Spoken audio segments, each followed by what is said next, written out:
Okay. Yeah, now I feel fine. Okay, good. Now that I'm warmed up a bit. Well, let me stay on this side of the desk. Carrie was like, "You probably shouldn't have gone in yesterday." I was like, "I know, I just felt This is like the Joe Gaither Show on BamaCentral.com. Yeah. If I do, I'll get over it. Good morning, Tuscaloosa. Internet world, how we doing today? It's a hump day. Happy hump day. It's the Joe Gaither Show on BamaCentral. BamaCentral.com. Hope you and yours are doing well. Getting through the month of January. We're about halfway done with the first month of the year. So if you haven't started on your New Year's resolution, you're running behind. But we're going to have a lot of fun today in the Derry Daniel State Farm Studios. You can find the show on the BamaCentral YouTube channel, on the BamaCentral Facebook page. You can find it on my own social media machines at Joe Gaither 6. We're going to have a lot of fun today as we talk with Mason Woods about the transfer portal and about Alabama basketball's victory last night. The Crimson Tide getting it done, 97-82, shorthanded, only 8-man rotation. Coach, maybe we need to just shorten the bench, man. Maybe we just need to shorten the bench. Too many cooks in the kitchen. Exactly. Getting it done last night over in Starkville. We had Katie Wyndham and Hunter DeCiver over there for the coverage. Make sure you follow them at Katie Wyndham _ and Hunter DeCiver on the Twitter machine. They were tweeting, they were writing, they did all kinds of stuff on BamaCentral.com. We are in the Derek Daniel State Farm Studios. As we said, Derek has updated his marquee. Do not crash as you're driving by. His marquee right here on 69. He is right here past the Tiger Rock on the left. If you're coming from McFarland Boulevard, and he's got his marquee written upside down, and it says, if you can read this, you're in an accident. Make sure that you call Derek for all of your insurance needs at 205-758-3391. Like a good neighbor, Derek Daniel is there. And, of course, the program is brought to you by Purple Turtle Roofing. You can call Purple Turtle Roofing at 877-787-6635 for your free roof inspection today. We may or may not have Brax Garrison join us today. He's very busy up on all kinds of roofs and doing those free roof inspections. He said maybe not, tentative, so he might be up on somebody's roof right now, making sure that their trouble spots are looking good, making sure that their shingles are not broken or cracked. He's going to get up on your roof today. Call him at 877-787-6635 for all of your roofing needs. They specialize in commercial roofing, residential roofing, emergency storm repairs, full-on roof replacement, insurance claim support, and more. So, look, you don't have to worry about, I can't afford a new roof. It will work with your insurance company. And if you're a homeowner in the state of Alabama, you have homeowners insurance, so they will work with your insurance company to make sure that you are safe and secure inside your home. Call them at 877-787-6635 today. With that, we're here with my man Mason Woods. I don't know about what the camera just did. If it's a connection issue, there we go. There you go. Hey, there we go. If that's a connection deal or not, but Mason Woods joins us. You can follow him at MAWoods _ on the Twitter machine, writing all things recruiting for the Walsh Writing Network. Hanging out yesterday, you were writing about a Vanderbilt basketball recruit. Wasn't he tearing it up in his high school days? Was that what I saw? Vanderbilt and Missouri both. So for Vanderbilt, Anthony Brown averaging right now, I think 28.9 points a game in high school.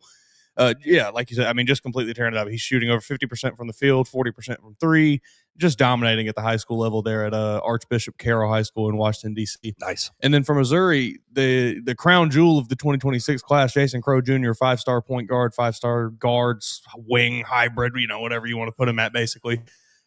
Recently, I think it was back in December, I want to say like December 9th or 10th, somewhere around there, he set the California all-time scoring record for high school.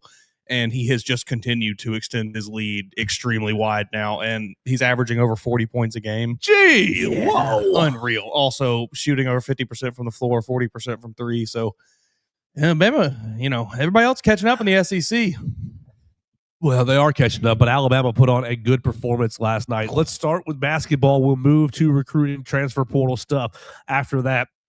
But we always like to start with the actual action, and the boys were over there at the Hope and got it done, 97-82. They were down. You probably didn't see down it. By what, 10 or so at one point? Right. You may or may not have seen it because Tennessee and who the heck were they playing? Texas A&M. That was infuriating. Were playing. They were down as much as, that's second half. Let me flip to the first half. Home, 10, home 11, home 14. 14 was the highest lead for Mississippi State. Mississippi State was up 29-15 in the first half. But yeah, I was sitting there watching on ESPN2. I go at 8 o'clock, I just go to flip it on because, I was doing some other stuff, cooking. And 8 o'clock, let's flip it over. And Tennessee and A&M have 50 seconds left in the regulation. And I was like, oh, this is a close game. And I sat there for a second. And I closed out my cable, went over to the ESPN app because I knew they were starting on ESPN. And Tennessee and A&M went double overtime. Yes, so you missed the whole first half if you don't have it on the ESPN app, if you didn't log in to watch it. Because when Bama went to halftime, I said, surely I can flip back over to my cable and watch it because, they're back on the right. And as I flip back over, there's like 4 seconds left in double overtime for Tennessee. And I was like, holy moly. So you may have missed it. But Alabama was down first. They were down by 14 points and then just dug their way back in, ended the half up by 2. And then from there, it was just a slaughter fest. It was on from there. So I thought Alabama played pretty impressively yesterday. They were 27 of 33 from the free throw line. That's a big one for going back to the last game against Texas, kind of junking it up at the free throw line. They made 12 of 34 threes. They ended up rebounding. They ended up out-rebounding Mississippi State, and they did it without Taylor Bowen, without Keaton Bristow. Obviously, Davion Hanna and Collins Onyeka are dealing with medical issues. They're kind of on the end of the bench right now, and no Latrell Wrightsell as well. So you got 5 guys. You're down 5 guys.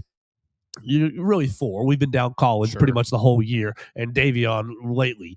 But you're down 5 guys, technically speaking, and you got an 8-man rotation. LeBaron Philon, 32 points. Aiden Sherrill. Mason, I know you're an Aiden Sherrill head. This is a big moment. 22 points. 22 points, 5 rebounds for Aiden Sherrill. Amari Allen with the double-double, winning the hard hat. 13 points, 13 rebounds, getting it done. Even Noah Williamson, no points, but 5 rebounds, getting out there. 2 assists as well. 16 minutes of action for Noah Williamson. And I will personally say, as I watched him, I thought, wow, you look like that 5% more athletic. Sure, you missed the 2 threes that you took. You were 0-5 from the floor, but you got me 5 rebounds. You guarded the rim just a little bit. You were active on defense. Like, my man, that's all we need. Great job. So I'm walking away feeling, 3, 5, 10% better about this team because I think that they're just going through growing pains. And I think they're going through who's the leader. Are we going to do the little things right? Are we going to care about winning? Are we going to maximize our potential? So I walked away.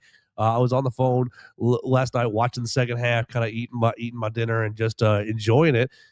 They took care of business, Mason. What did you think about last night's game? I mean, I'm right there with you. I was very impressed with the performance you got out of them last night. It started off, like we said, they got down and it was looking up. It's exactly what we thought was going to happen tonight. Alabama, you're shorthanded. You can't overcome it, whatever. But then they gritted their teeth and they fought back into it. And then, dominated the second half. Left no question about it. The Alabama won this game and they won it handedly. And I think I'm right there with you where, it just feels like they are fixing a bit of these growing pains. They are just learning as the season goes, which I would have liked had they figured this out before the season started, but whatever, here we are. And I do think they are figuring things out. I think they are figuring out who the leaders are because, it's really different without Mark Sears out there. This team went as Mark Sears went last year. And now it feels, I know LeBaron is maybe the easy person to point to as the leader, but I don't know that LeBaron is really. Has he ever done that in his life? Yeah, I don't know that he has really been ready to step into that role as quickly as maybe people expected him to. And I think, just in general, the team doesn't really feel like they point or look at one person on any given moment. It's always just back at Nate. And you got to have a team that you're a player who is going to be a leader out there. And, I feel like LeBaron stepped up a bit last night and really stepped into that role. I mean, 10 for 14 from the floor was insane. 9 for 10 from the free throw line. Aiden Terrell, 10 for 11 from the free throw line. Great job, Aiden. I was really pleased with what I saw last night. Yeah, Aiden Terrell, 2 of 6 from beyond the arc. If you could make us 2 threes a game, dang good. like maybe 2 of 5 would be a little better. But if that keeps the defense honest. Yeah, it opens the floor a lot, and it lets LeBaron and it lets Aiden Holloway drive the lane and get in there and draw fouls and basically spaces the floor a lot more. So I was really just impressed with the way that they just sort of flipped the switch. They're down by 14, and Hunter Cyber wrote about it today, put it as the BamaCentral cover this morning, basically writing that you had one of the timeout huddles, and he said that he said a lot of guys were chirping pretty loud. Hey, we can't do this. We gotta come on, guys. We gotta figure this out. We gotta lock in. We can't let this one slip away here. He credited Taylor Bowen, who was out. He credited Taylor Bowen. He credited Preston Murphy Jr. He credited LeBaron and Aiden Holloway, and Houston led as well. So it said that whole huddle there with 7-8 minutes left in the half, really kind of got the whole thing going, and those guys are starting to find themselves. I think really specifically Houston is starting to get looked at as, hey, you're the old man leader. What do you say? Yep. And I think did you see him after the game? Mm-hmm. They had LeBaron on the headset, on the SEC Network headset, and they were all giving him praises. And Dari Noko goes, "Oh, won't you turn and ask your teammate, why the heck does Houston wear 95? And Houston gave him the answer that we all know. Oh, you play basketball 95% of the time without the ball. So I want to be very good at that 95% of the time. And the whole team was like, yeah, that's hard, man. That's so hard. That's, Good. This is, those kind of things are what a team needs to continue to grow and, evolve as a team. Like I know that it's not anything to do with X's and O's or what actually, but like those little moments and things I think are big for a team's morale as you get through the season. It's a long basketball season. Shoot, yes, it's a long basketball season. So Alabama, you're 2-2 in the league right now. Let me scroll down. So many dang basketball leagues on the ESPN. Patriot League, OPQRS, Southwest, Sunbelt. Oh, I passed it. Oh, right there. Yep. So Vanderbilt is 3-0 in the league. You are sitting there, A&M, Florida, Georgia, Arkansas, and Missouri at 2-1. So they're all kind of several of those teams are going to play tonight. Tuesday, Wednesday. Yeah. You'll have Georgia play tonight. You'll have Arkansas, Missouri. They'll all play tonight. Alabama at 2-2. You're 1.5. You're basically who's Vandy playing tonight? So Vandy's going to play tonight as well. You're 1.5. You might be 2 games behind the Doors. They're playing Texas. They're playing Texas, so they're going to probably beat the heck out of them. Well, we'll see. Yeah, maybe. But you're sitting there 2 games off, and yes, obviously losing to Vanderbilt in the second game of the SEC season, it kind of hurts your stakes of, hey, we want to win this this conference tournament or conference title. But you're right there in the mix. And I thought the guys had a nice bounce back to their 2-game slide, losing to Vanderbilt in Texas. Yeah, I mean, I think you got a decent chance here to maybe go get a couple wins moving forward. You got Oklahoma coming to town, or you got to go to Oklahoma, then you got to play Tennessee. And, Tennessee, I'm upset with Texas A&M for blowing that game last night because they had it. I mean, they had that game in their hands, gripped tightly, and they just imploded in the final 15 seconds. Buckyball. Yeah. But, like I said, the next 3 games, I think, should be, in theory, winnable games for Alabama against Oklahoma, Tennessee, and Mizzou. Yeah, our Manny Kenny Pomeroy has Alabama beating Oklahoma, beating Tennessee, beating Missouri, and then having a tough one on the road at Florida. So we'll see how the next 4 games go.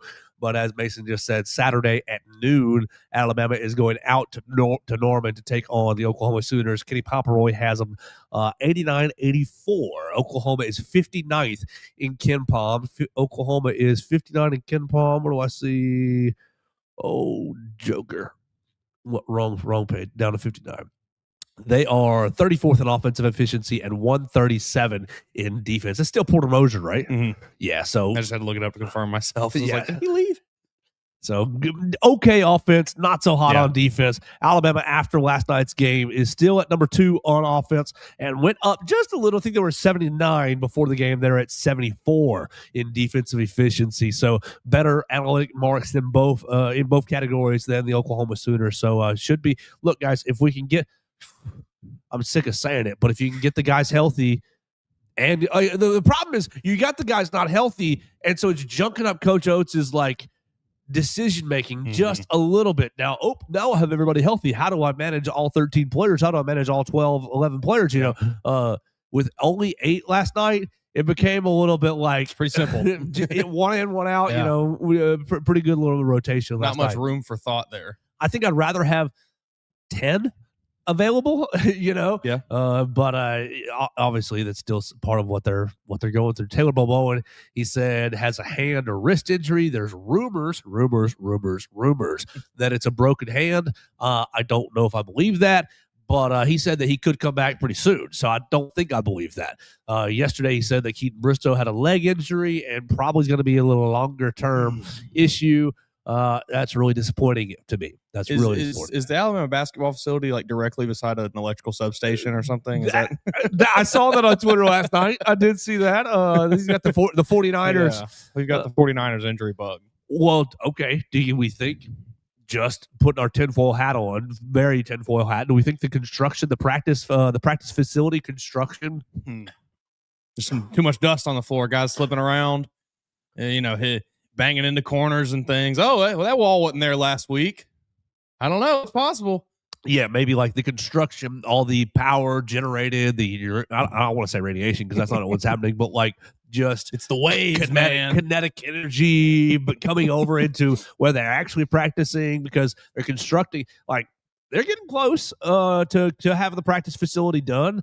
But I mean, it's still a construction zone right there where they practice. Yeah, we're gonna have to go on site to investigate ourselves. Yeah, maybe it's they let us in. Like the noise, like jackhammers. Is the noise messing with? Unfortunately, it's probably just this is a team of 18 to 22-year-olds who you're gonna struggle to get them to do what you want outside of being there at the facility. Yeah, so we'll see. But hey, they looked dang good last night. It looked like, correct me if I'm wrong, and knock on wood in case anything comes out today, I guess, but. Nobody went down with anything last night that I recall, so we will, see how the week progresses. I reckon, but you're feeling pretty good. Yeah, so I think it was a good night. Josh Hubbard got 23 points for Mississippi State, who's always going to score a bunch of points. That's okay. You stopped him from scoring in key moments. Right, and really, you got after the offensive. You got after the rebounding. 47 rebounds to 43, which is an area that's been just. Mari Allen with 13 boards. Won the hard hat last night, and he just looks like an actual dog. Yeah, he looks like a first-round pick. That's exactly what I was just about to say. Our friend Hunter DeCiver tweeting out yesterday, or kind of saying that LeBaron Philon was the only Alabama player mentioned in ESPN's latest NBA mock draft, and it's like, well, I hope that people keep forgetting about Amari Allen because I'd like for him to come back, but I don't think that's going to happen much longer. Yeah, so Alabama getting it done over in Starkville, and they will be traveling again on the road to Norman on Saturday. So we'll see what the other half of the SEC schedule looks like tonight as Vanderbilt plays, as a lot of the programs play. Let's see schedule. Let's see who all is on the schedule tonight. If our dedicated listeners and viewers are curious, the SEC schedule. Wednesday, not Tuesday, is Ole Miss at Georgia, Auburn at Missouri, Kentucky at LSU, Vanderbilt at Texas, South Carolina at Arkansas. So we'll see how those teams fare. Auburn, Mizzou might be a good one. It might be a fun one. MIZ. Yeah. Tiger v. Tiger. There you go. I think two good teams that just have not quite put it together yet this season. I think you could say the same about Alabama, but they put it together last night. So really, really nice to see. Maybe they can build off of it on Saturday. Hey, so let's move to football, and let's move to. We've got a couple of stories to talk about. We've got Ty Simpson, his commentary yesterday to Chris Lowe. You've got the return this morning of Yanzi Pierre and Keon Sabb. Combine that with the return yesterday 2 days ago, excuse me, of Bray Hubbard. You've got the departure of Jordan Renaud. Jordan Renaud enters the transfer portal yesterday. You have the addition of a defensive lineman from Washington. Let's see. Originally from, Birmingham area. Parker, baby. Parker Thundering Herd. Caleb Big Smith. old boy. Caleb 6'5", Smith. 270. So why don't you pick? Which angle you want to start with? Let's start with Ty. That's the hot story right now. I think that everybody's probably got the most on their minds. I mean, look, did you expect Ty Simpson to say anything else, folks? He was never going to another school. He is the epitome of Bama through and through, and you got to respect it. I respect it wholeheartedly. I think that mentality is really lost in college football right now, and it's nice to see somebody trying to bring it back a little bit. I know that, a bunch of people, and myself included, could say that, hey, man, you're passing up a lot of money, and, the draft is not a sure thing, but at the end of the day, he himself could not have seen him, he couldn't have seen himself playing anywhere else, and I don't think any of us could have seen him playing anywhere else. So I'm happy that he's sticking with his pledge to go to the NFL, and he's not going to take any of that Miami blood money. Who was picked 15th last year? Who was picked? Okay, we'll just go to right there, right off the page. Matthew Golden, 23rd overall to the Green Bay Packers. Let's see, Matthew Golden. What kind of deal did you sign, Matthew Golden, at 23rd overall? Matthew Golden contract.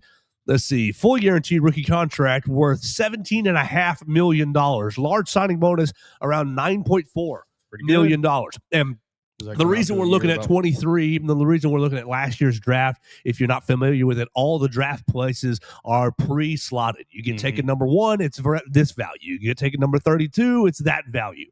And so I think that Ty is going to still end up somewhere between 9 and 30.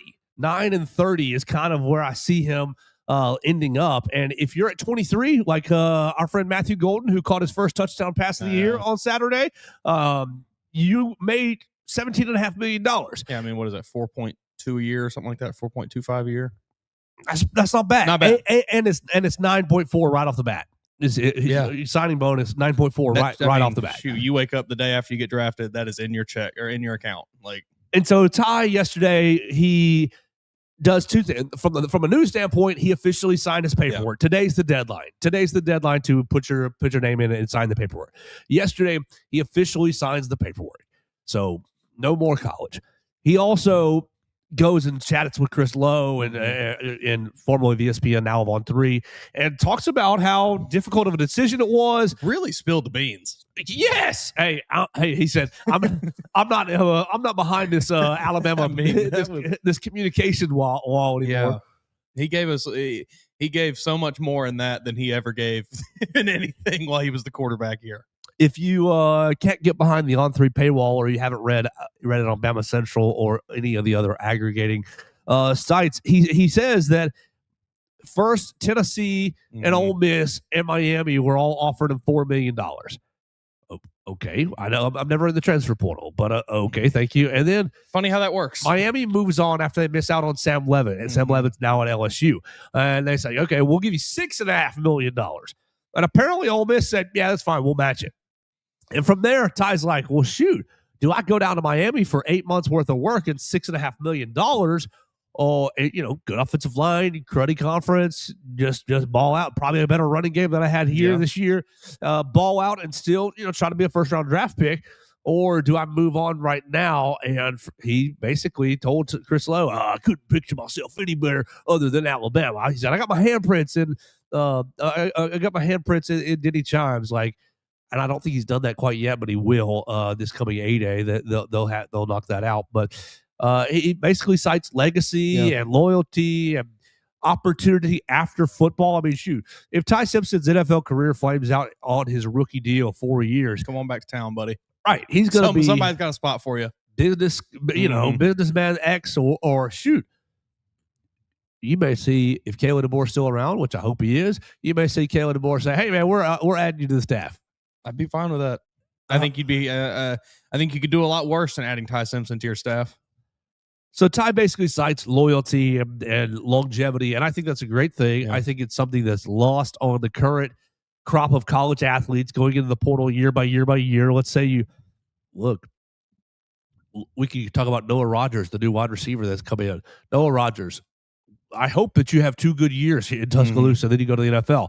But if that's the case, then he will be kind of embedded as an Alabama player. But Sure. if he's Tyler Harrell, if he becomes Tyler Harrell, where's Tyler Harrell going to take his family and take his kids and have sideline passes? And wasn't he from Louisville? Right. So a year and change at Louisville, a year and change at Alabama was meh in both areas. Like Noah Rogers, you were at Ohio State your first year, redshirted, didn't play. At NC State the last 2 seasons. Fine years, but nothing special, really. Nothing that's going to remember Noah Rogers? Like Jameson Williams, he came to Alabama and was just like, oh, I'm just lighting this whole place on fire. You're going to remember me and love me. And we do. But has since like been very public about he's a Bama guy. Right. You take a risk if you're not like incredible, if you're not like really daggum good. And so for Ty, he said, I'm just going to stand on what I've already done. I'm going to stand on taking waiting around, being loyal. I'm going to stand on taking my team to the SEC championship game, winning the first college football playoff road game in history. And then, oh, by the way, here's everything that I was dealing with this year. He talked about a bulging disc. He talked about bursitis. He talked about inflamed stomach lining as an adverse reaction to medication. He talked about breaking a rib against Indiana, and it's like, guy battled. Right. He was in there every week for this team. Yeah.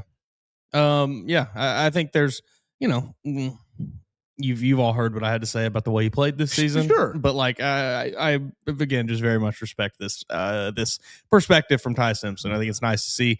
And I know that, we kind of rag on the whole NFL teams are going to love a kid like that, but there is a bit of that to this where like, a GM looks at that and says, okay, I like somebody with an attitude, with a personality like that. I totally agree. I think that there's going to be, you were dealing with what this year? Oh, up 3 rungs on our draft board. You didn't sit out, up 3 rungs on our draft board. Yeah. Oh, you showed loyalty. You dealt with, how many dang systems did he deal with? Offensive coordinators did he deal with? 2 years at Kalen, and then Kalen had Nick Sheridan and Ryan Grubb. He dealt with Tommy Reese.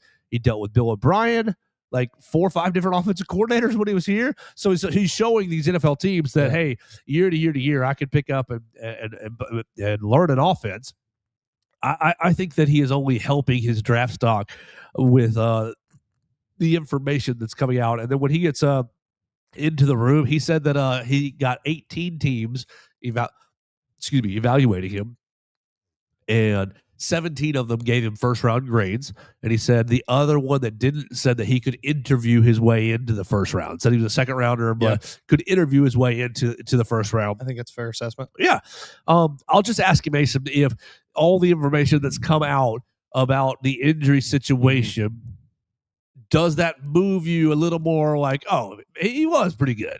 I'll cut him a little more slack. Sure. I still think he just falls in he was pretty good category. Sure. Okay. He wasn't really elite, wasn't really great. He was great at times. He did a couple elite things here and there, but I think overall he was pretty good. He was definitely above average. I think he was.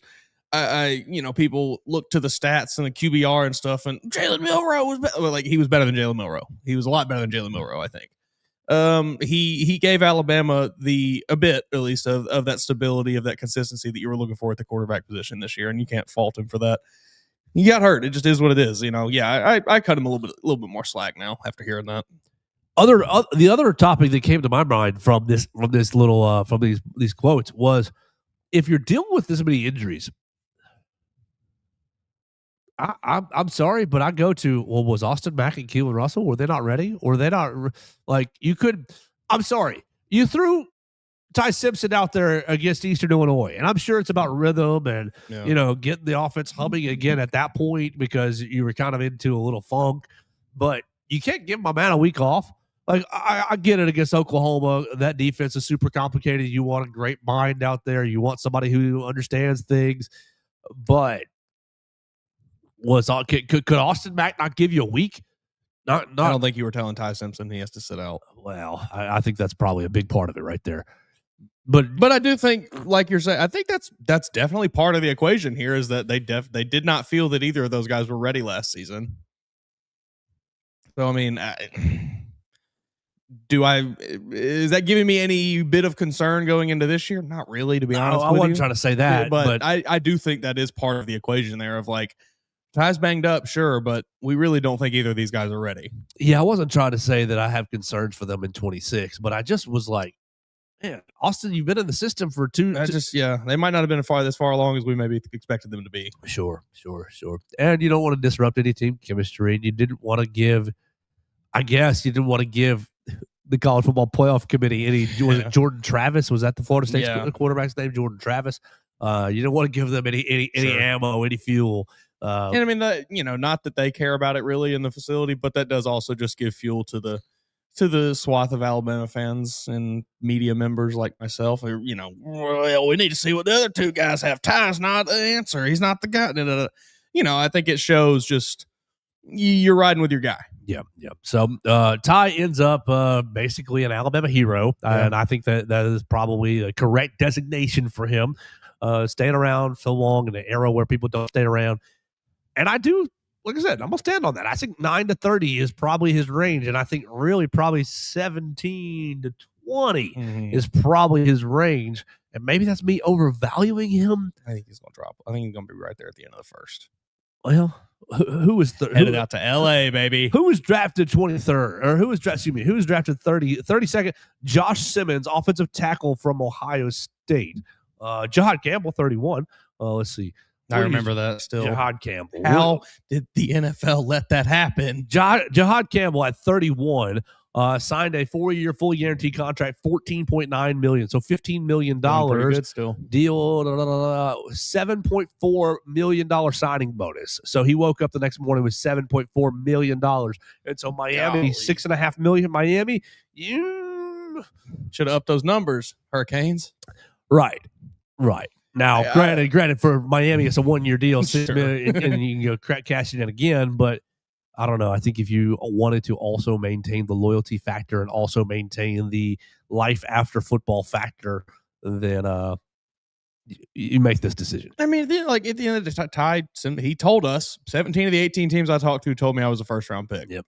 If it was me, I'm probably going off that information also and going ahead and declaring for the That's draft. over half of the teams. Yeah, like you feel pretty good about your odds there, I think. And surely in that 18, 3, 4 teams consider themselves quarterback needy. I would imagine at least 3 or 4 of them. Right. So Ollie Woods joining us on the YouTube machine. Ty Simpson is a class act, and the way the whole season played out makes a lot more sense now.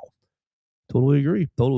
All right, let's I'll tell you about Purple Turtle Roofing, and then we'll talk about these roster trends, these roster movements. We're here in the Derek Daniel State Farm Studios, but we are presented by Purple Turtle Roofing. At Purple Turtle Roofing, we're not just another contractor. We're your neighbor and your advocate when it comes to protecting your home or business. With years of hands-on experience, top-tier certifications, and a commitment to excellence, we've built a reputation as Alabama's go-to roofing solution.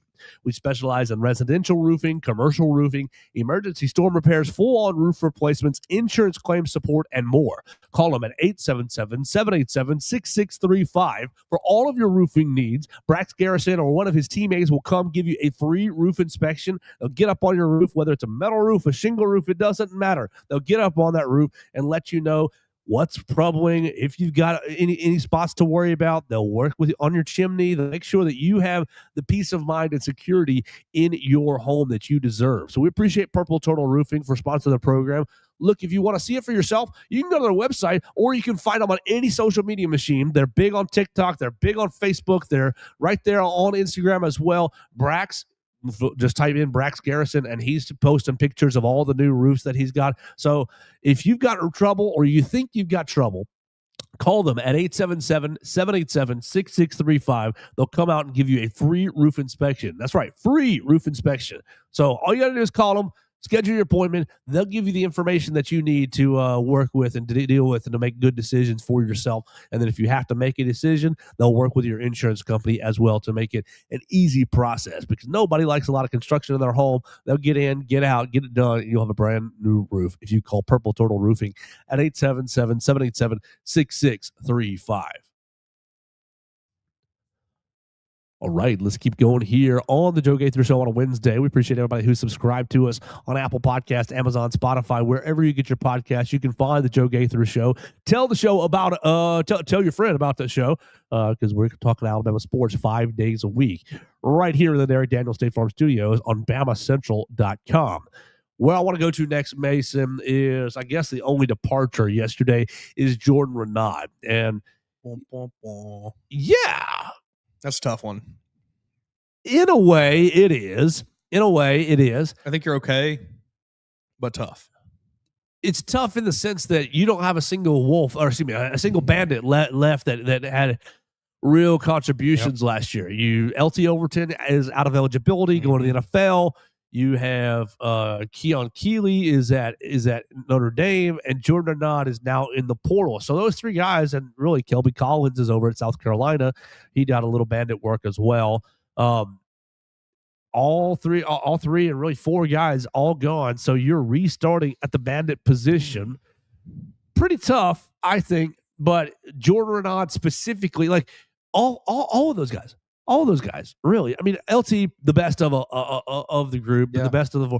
All those guys were just potential. Yeah, I don't disagree. And I do think the potential is good and relatively high. But we need production. Exactly. Like, Keon Keeley may go to Notre Dame and tear it up against Navy and Army and Boston College and Stanford. And well, they play USC. Not anymore. Yeah, they're ending that series like a bunch of bozos. Like a bunch of bozos. Joke of a school. I hate Notre Dame. I will always hate Notre Dame. Play an actual schedule, please. Let's just start with that. No, what we want. You see, Marcus Freeman is We've gotten off. Marcus Freeman's addressing the media today for the first time since his team was snubbed from the college football playoff. Yeah. Do you think? I think there's a 10% chance that he says, "Deuces, I'm out." That'd be awesome. That he says, "We got screwed. The Giants are calling. I'm out." I could see it. We got screwed. The Titans are calling. I mean, No. I'd be happier with that than I would be Matt Nagy. Yes. But my sights are set on a few coaches, and he's not one of them. We got screwed. The Steelers are calling. I can see it. Yeah. So I mean, I think the NFL is certainly calling. It's just whether or not he wants to make that jump. And look, if he does, wouldn't blame him one bit. If I was a college football coach, I would be doing everything in my power to get to the NFL. And I know a lot of them are. That is the ultimate goal for people. But man, there's just an infinitely more amount of BS that you have to deal with at the college football ranks than you do in the NFL. Yes. In the NFL, at the minimum, you have set weeks where you're off. No work. You can go to vacation with your wife. You can go vacation with your Cancun, family. buddy. Right. Especially if you're coaching for the Giants. I mean, you'll be there all the time. You're never making playoffs there. You got GMs to deal with roster management. Now some of the coaches do that as well, but like everything is a lot more black and white lines. Yeah, I mean, the biggest headache that you maybe have to deal with is a disgruntled player that is requesting a trade. It's not, half of my entire roster just hit the transfer portal and is going to the teams that I will be playing next season. Like it's you just don't have to deal with any of it. You probably can actually coach a guy because he's under contract for 4 years. Yeah. I would be doing everything in my power to bounce the NFL if I was Marcus Freeman. So it certainly would not shock me if that were to happen. I am interested. I'm not going to watch it because I'm not going to give him my time. Right. But I'll see it on Twitter. Yeah. I'll see on Twitter what he says. The 4 highlights will be on Twitter. Mm-hmm. Everybody that maybe he'll just address getting into a fight with that guy the other day. That guy seemed like an opportunist. Yeah. I think him and the Lions fan that got DK Metcalf so angry a few weeks ago cut from the same cloth. Right. Terrible. That's a bad cloth. To be That's bad. Yeah. Not a good person to be. You're a human scammer. Yeah. All right, so the Bandits, but you're out on Jordan Renaud, and I believe, I don't have any basis on this, but I believe if you're going to the portal at this point, someone's tampering with you. Someone, hey, we got a spot for you. We got X million. That because you've already had players, Alabama players have already had their exit interviews with Coach DeBoer and Coach Womack, and they've probably already discussed parameters of, well, 2026 is going to look like this for you, and we'll pay you that for you, and you'll be back this year if you like that. Because you got the first wave where I think they met with 30 players every day for the first 3 days. And and in those 30 players, you saw trickles of 3 or 4 guys. I'm in the portal. Okay, fine. Meeting didn't go the way I wanted. Right. Have a great time. But at this point, I mean, the portal closes on Friday. And at this point, if you didn't go right after your exit interview, you're going now. Somebody's on the phone saying, we need a defensive lineman. You played for Alabama a little bit this year. Obviously played the last 3 games more this season, but his production was not great. His production never popped. No. It was fine player. He was never a true difference maker. Now I'm going to miss seeing number 11 on the defensive line just because 11 is my favorite number. But somebody else will pick up number 11. Give it to Caleb Smith. Yeah, it'll be fine. Do we think that had anything? Well, now I can't even remember which order the news broke. Smith was before because right. I wrote them back to back. They were pretty close to each other, though. I don't think that there's. I mean, I guess there's a chance that had something to do with the decision there. But why would you run from a redshirt freshman? I think I'm much more aligned with your theory here that he is most likely being tampered with by whatever program it's going to be. Yeah, why would you run from a redshirt freshman who didn't play in any games last year? Yeah. Which, and we throw the tampering allegations out. Alabama is tampering too. Probably. I mean, everyone in college football is tampering. It is just the way business is conducted now. So this is not some getting on my pedestal here. All these other schools are cheating. Like everybody's doing it. But there needs to be some sort of way to maybe address it in the future. Yeah, probably so.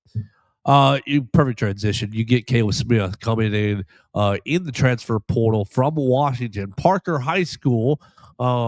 You recognize former teammates with Jeremiah Beeman. That's right. I couldn't remember who it was that played at Parker. That's right. So Jeremiah Beeman was in the class of 24, and Caleb Smith was in the class of 25. Dynamic duo. Right. In 2024, Parker Thundering Herd, 5A state champions. Very good football team. Good little defensive line. Tearing some teams up. Let's see if I can. I had his Max Preps page. Oh, nice. Good. Because I never was able to find that stuff. Hey, good idea. Here we go. Caleb Smith, his senior year at Parker, 47 total tackles, 9.5 tackles for loss, 3.5 sacks. Let's get it. I'll work with that. Let's get it. 6 foot. What do I have him as? Where do I put his height? 247 has him as 6'5", 270. But yes, that's what I wrote down. Okay, 6'5", 270. Big old boy. Chose Washington over Georgia Tech, Missouri, Oklahoma State, Memphis, and Purdue, and a bunch of other schools. Didn't really look like Alabama was ever on his radar as a high schooler, but take you back to Monday, take you back to Tuesday. The Moneyball approach is you look for somebody disgruntled, you look for somebody who didn't get an opportunity last year, you look for somebody who's got a local connection. Mm-hmm. Hey, Jeremiah. Hey. What's this guy like? Yeah, exactly. And hey, talk to him. Let him know what it's like. You tamper with him. It's not tampering if you do it. It's probably how a lot of these teams are doing. Right, 1,000%. And I'm pretty sure that you've got a good relationship with the Parker head coach. Golly, what is his name? Frank Smith. Is that right? I think it's Frank Smith. But you probably, hey Frank, what's the deal with this guy? Is he looking to move now? Caleb goes in the portal on the 7th. So a week ago he was in the portal. So Frank it wasn't Warren. Thank you, Coach Warren. It goes in the portal a week ago, and so it's not like, hey, jump in the portal and come to Alabama. He was already in the portal, and it's like, hey, this is good scouting. If somebody's already in the portal and you need defensive linemen, you probably can't pay $3 million for one. Yep. And you look and say, well, this guy played an hour up the road, won a state championship right here. Wonder if he'll consider coming back here. I think this is a really good get for Alabama. I agree. Redshirt freshman. Well, Redshirt this year, so will be a redshirt freshman. 4 years of eligibility, playing with his buddy Jeremiah Beeman. I think that this is in a position group of need. You're at now 14 offensive linemen. You're at 14 defensive linemen. Let's see. I wrote them all down. In this article. You are at. You lost all those guys. You're at Caleb Smith, Devin Tompkins, and Kendrick Bingley-Jones in the transfer portal. You bring back Fatutua Henry, Steve Bolabumwa. You bring back Isaiah Faga, London Simmons, Jeremiah Beeman, Edric Hill, and your freshmen. I'm not exactly positive how they're all going to fit, in whether nose, bandit, or three technique. Jamarian Matthews, Corey Howard, Kamarian Johnson, Nolan Wilson, and Malik Franklin. I think Nolan Wilson's going to be playing bandit. I think Kamarian Johnson's going to be playing bandit and or three technique. I think Malik Franklin's probably going to be playing nose. I think Corey Howard's a candidate to move to Wolf. And I think Jamarian Matthews is a candidate to move to Wolf also, but also a bandit candidate. Yeah. I'm feeling it's a tough loss, but like you just said it, you got a plethora of guys back there who, while inexperienced, I think can fill the roles pretty well. Like I feel good about all the names you ran off there. I don't think there's really, we haven't seen anything from, but I don't feel like there's any weak links in that room. One interesting thing that I think is going on in this room and all throughout the roster is you're going to go into your third year post Nick Saban. And how many guys? Isaiah Faga stayed in the class for DeBoer. Jeremiah Beeman was already here. Jeremiah Beeman and Edric Hill are the two guys, the two Saban fellas, right, left on the roster in the defensive line room. And so I think that you're seeing a total reset of the roster. I think you're going to be really young next year. I think this room pretty much shows that you're going to be pretty young next year, and I think that shows your value of Kendrick Bingley-Jones, old man, 7th year in college football. Somebody can keep the young guys in line in the meeting room. So I think this is a good get, Caleb Smith, and we'll just see how he develops. I think he's going to take some time to develop. I wouldn't expect him to be a superstar next season, but I think this is a good addition. For the Crimson Tide. Yeah, I mean, I don't want to get into expectations or predictions or anything like this early because there's so much time until the season starts. Sure. But I don't think it would be crazy for Alabama fans to maybe start preparing a little bit that 26 is going to be a bit of all right, 27's the year.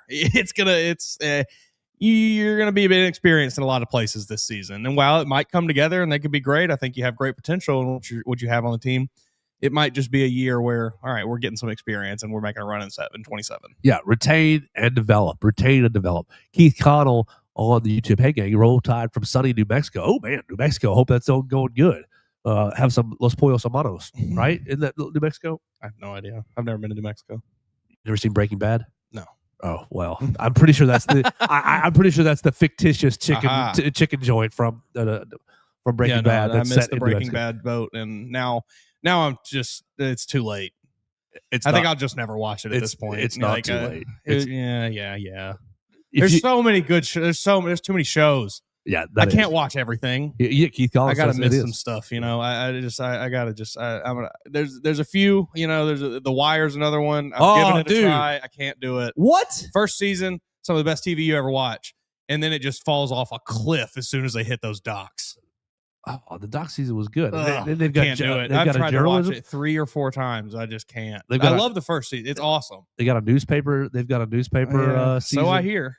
I can't do it. I just can't get into it. Oh, wow. I finally came around and watched The Sopranos a few years ago. That was fantastic. Loved that. 10. Yeah, 10 out of 10.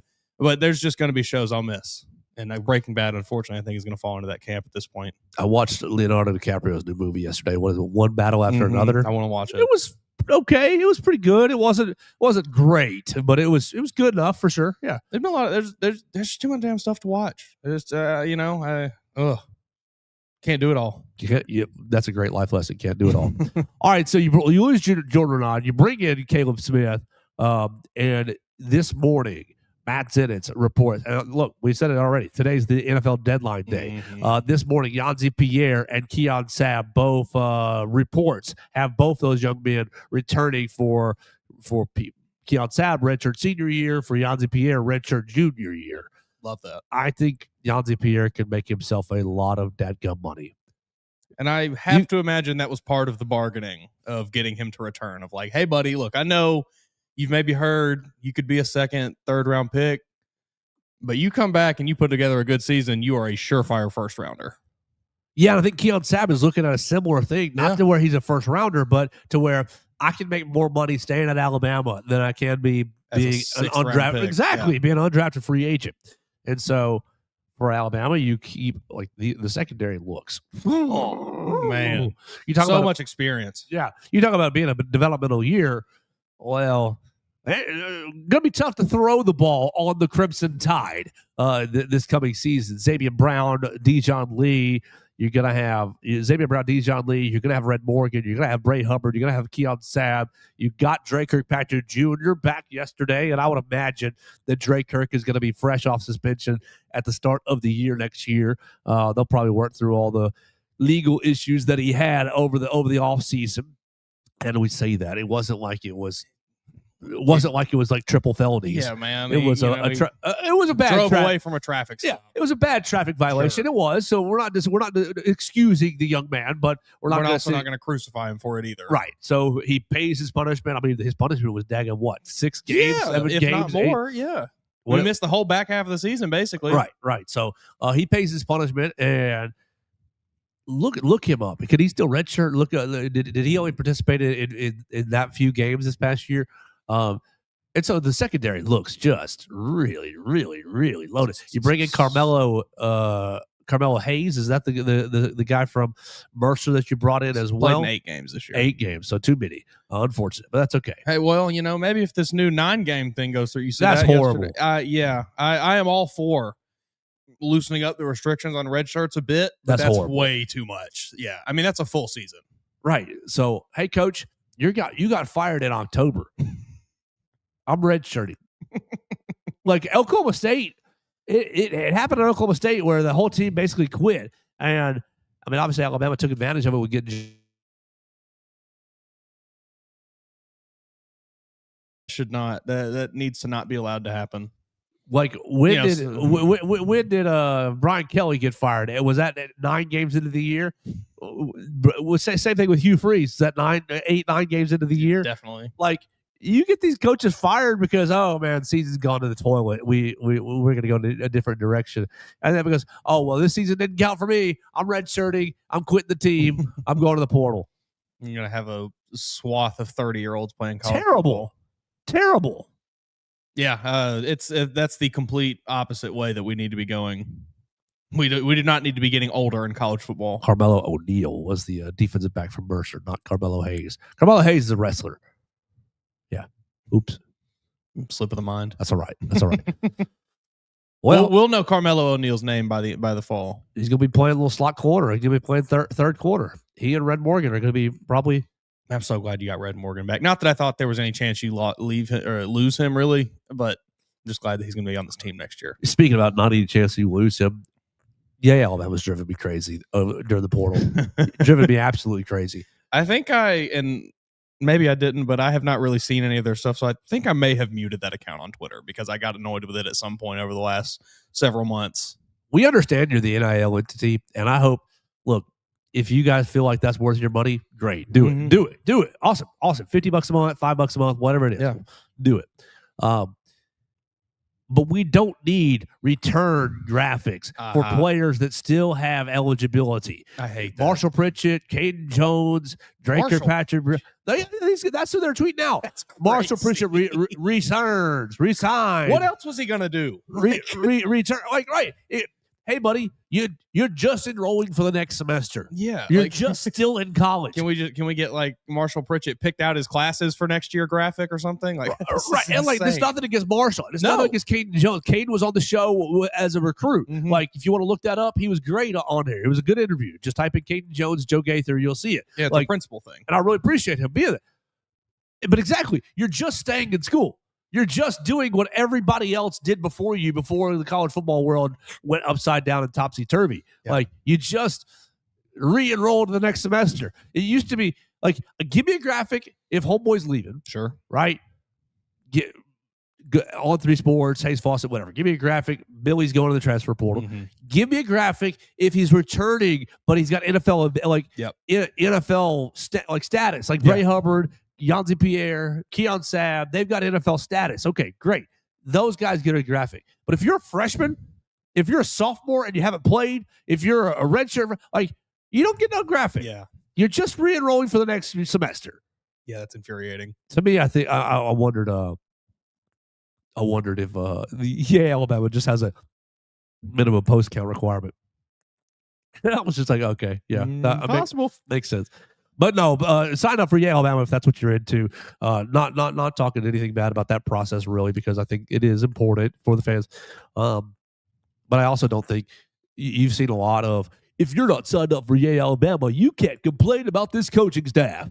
Well, I don't think that's the case. I don't think that's the case, and I don't think you should be complaining about this coaching staff anyways, Sure. because of all the things we've outlined over the last 4 days of just money ball and where you are money wise, but come on, guys, if in this day and time, I'm not trying to get anybody in anybody's wallet. Yeah. And look, the money may be really flowing for you and maybe really not flowing for someone else. And so, like, you got to discuss ROI. You've got to discuss value for yourself and make those personal decisions. Sure. To me, Keith Collin, we're wrapping up right here. I appreciate you watching us. We did talk about the basketball win at the very beginning of the program. You're exactly right. Big win in Stark Vegas last night. We needed that. Needed it bad. Oh, big time. Needed it real bad. And needed a time where everybody rallied together. Mm-hmm. Oh, you're down 15. Did you see the video that they posted after the Hard Hat Award presentation? No, I just saw Amari Nate got flips it to Amari and immediately pops it off his head and gives it to Aiden Sherrill. Hey, Mudita. Yeah, right.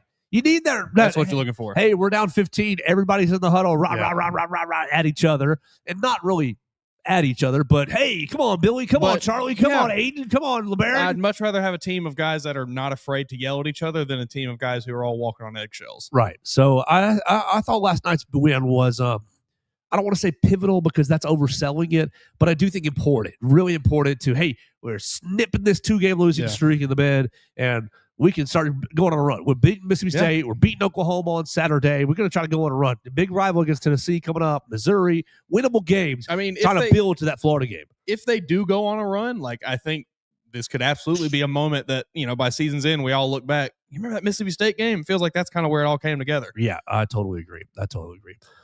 Mason, anything else you got for the people today? Any other topics you've got on your brain? I think we're pretty much run through the list. Yeah, I don't think I have anything else. I was trying yesterday to find any kind of basketball news about any of the Alabama guys, Terrace Bowie, and then maybe seeing if there's any updates for Caleb Holt. Unable to find anything. I think Caleb Holt is keeping everything very close to. I think Caleb Holt is not going to come to Alabama. I don't feel great. I mean, take you back to Emily Small, Tuscaloosa News says $2.9 million for the whole roster. Yeah, I bet you LeBaron's getting like 1.2 of that. Yeah, close to half. Not half, but closer to half. And so it's like, well, LeBaron's going to move on. Do you take that half and then you give it to Caleb Holt? Freshman? Yeah. I mean, he's good. Don't get me wrong. But, like, well, somebody else is going to be good, too. Well, somebody else is going to give him that half. Somebody else is going to give him more than that half, probably. Houston. Right.